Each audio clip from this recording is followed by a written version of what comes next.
The desert remembers what we tried to forget. At dawn, the pyramids of Giza don't just catch the light, they generate it, crowned with halos of raw energy. This is where our world ended once, and where it must begin again. His name is Elias Cade. By any medical standard, he shouldn't be alive. His body is a ruin, his cells decaying by the hour. But his eyes glow with the light of a dying star. And when the wind hums across the sands, his pulse answers. He is here to finish what we started 15 years ago. We called our first failure the pulse. An attempt to open the human heart to empathy, it instead shattered our minds, leaving us drowning in an ocean of each other's pain and fear. We built walls, created quarantines, and lived in containment. But Cade knew a terrible truth.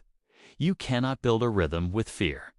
Now he stands before the source, the empathy engine, a machine of ancient crystal, older than human history, sleeping beneath the stone. It is the heart of the world, and it has been beating out of time. A final desperate plea echoes from a world away. Elias, don't. You'll die. It is the voice of control, of containment. It is the last echo of the old world. His reply is calm, absolute. Then I'll become the reference. He touches the machine. The world turns white. A soundless light consumes everything, a silent scream of creation. When it fades, Cade is no longer a man.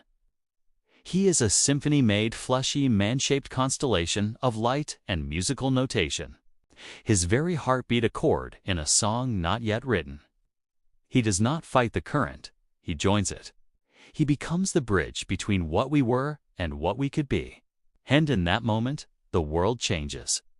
In Tokyo, a city once defined by chaotic motion, traffic lights begin to blink in perfect, rhythmic unison with the footsteps of the crowd. A new order emerges, not from enforcement, but from harmony. In a Berlin hospital room, a child, one of the first victims of the pulse, trapped for years in a catatonic prison of others' emotions, opens her eyes. For the first time, she sees only her own thoughts.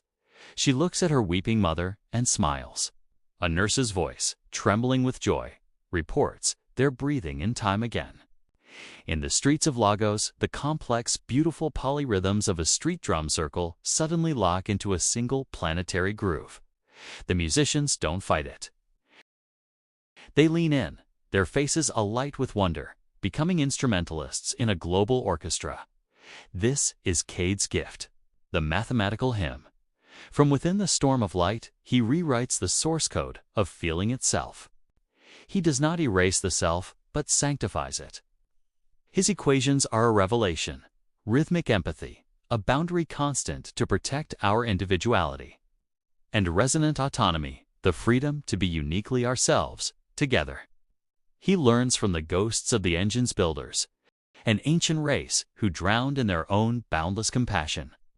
His solution is not less empathy, but better empathy, synchronized, not fused. Back in the chamber, the skeptic, Sophia, who fought for control until the very end, falls to her knees. But not in defeat, in awe. Her mind, once a fortress of logic, is flooded with the voices of millions distinct, individual, yet all singing the same silent refrain of connection. Her tears, for the first time, are not of sorrow, but of understanding. He gave us back our names, she whispers. His work is done. The light that held him together begins to fragment, lifting into the air like a constellation of golden fireflies. His final words are not of regret, but of definition. Not rhythm. He corrects his ancient guide, freedom. He dissolves into the light and is gone. A final pure pulse of energy erupts from the pyramid. A single perfect note that rings the atmosphere of the entire planet like a crystal bell. And a new world is born. The afterlight, cities now breathe, their lights pulsing in a gentle, nightly rhythm.